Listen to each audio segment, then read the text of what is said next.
शुरू अल्लाह का नाम लेकर जो बड़ा मेहरबान निहायत रहम वाला है। और मैं क्यों उस जात की परस्तिश न करूं जिसने मुझे पैदा किया और उसी की तरफ तुमको लौट कर जाना है। क्या मैं उसको छोड़कर औरों को माबूद बनाऊं कि अगर रहमान मुझे नुकसान पहुंचाना चाहे तो उनकी सिफारिश मुझे कुछ भी फायदा न दे सके और न वो मुझे छुड़ा ही सके। तब तो मैं खुली गुमराही में पड़ गया। मैं तो तुम्हारे परवरदिगार पर ईमान लाया हूं, सो मेरी बात सुन रखो। हुक्म हुआ कि बहिश्त में दाखिल हो जा। बोला काश मेरी कौम को पता चल जाए कि मेरे रब ने मुझे बख्श दिया और मुझे इज्जत वालों में शामिल किया, और हमने उसके बाद उसकी कौम पर कोई लश्कर नहीं उतारा और न हम उतारने वाले थे। वो तो सिर्फ एक चिंगाड़ थी, सो वो उससे नागहां बुझ कर रह गए। बंदों पर अफसोस कि उनके पास जब कोई पैगंबर आता तो वो उससे तमस्खुर जरूर करते।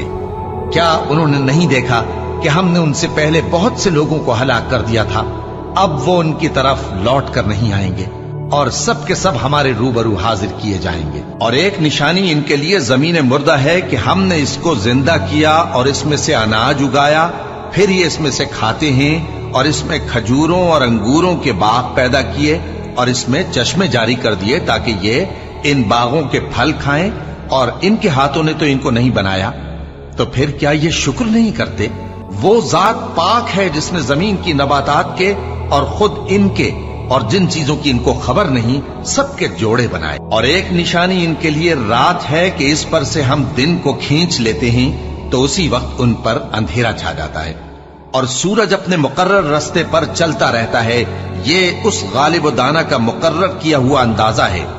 और चांद की भी हमने मंजिलें मुकर्रर कर दी, यहां तक के घटते घटते खजूर की पुरानी शाख की तरह हो जाता है।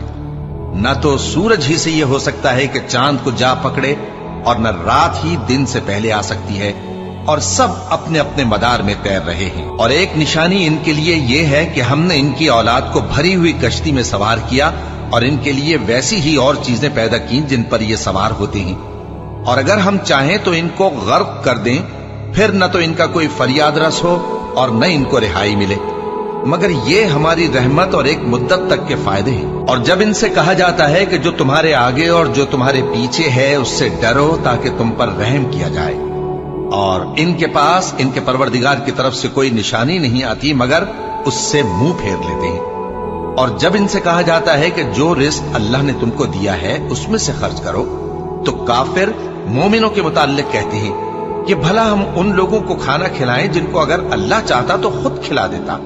तुम तो खुली गुमराही में हो। और कहते हैं अगर तुम सच कहते हो तो बताओ ये वादा कब पूरा होगा। ये तो एक चिंगाड़ ही के मुंतजिर हैं जो इनको इस हाल में कि बाहम झगड़ रहे होंगे आ पकड़ेगी। फिर न तो ये वसीयत ही कर सकेंगे और न अपने घर वालों में वापस जा सकेंगे। और जिस वक्त सूर फूंका जाएगा ये कब्रों से निकलकर अपने परवरदिगार की तरफ दौड़ पड़ेंगे, कहेंगे हाय बर्बादी, हमें हमारी ख्वाबगाहों से किसने जगा उठाया। ये वही तो है जिसका रहमान ने वादा किया था और पैगंबरों ने सच कहा था। वो तो सिर्फ एक जोर की आवाज होगी कि सब के सब हमारे रूबरू आ हाजिर होंगे। फिर उस रोज किसी शख्स पर कुछ भी जुल्म नहीं किया जाएगा और तुमको बदला वैसा ही मिलेगा जैसे तुम काम करते थे। अहले जन्नत उस रोज ऐश और निशात के मशगले में खुश होंगे, वो भी और उनकी बीवियां भी सायों में तख्तों पर तकिए लगाए बैठे होंगे। वहां उनके लिए मेवे होंगे और जो वो मंगवाएंगे उनको मिलेगा। उनको परवरदिगार मेहरबान की तरफ से सलाम कहा जाएगा और वो फरमाएगा कि गुनाहगारों तुम आज अलग हो जाओ। ए आदम की औलाद, क्या मैंने तुमसे कह नहीं दिया था कि शैतान को न पूजना, वो तुम्हारा खुला दुश्मन है, और ये कि मेरी ही इबादत करना यही सीधा रास्ता है। और उसने तुम में से बहुत सी खलकत को गुमराह कर दिया था, तो क्या तुम समझते नहीं थे? यही वो जहन्नम है जिसके तुम्हें धमकी दी जाती थी।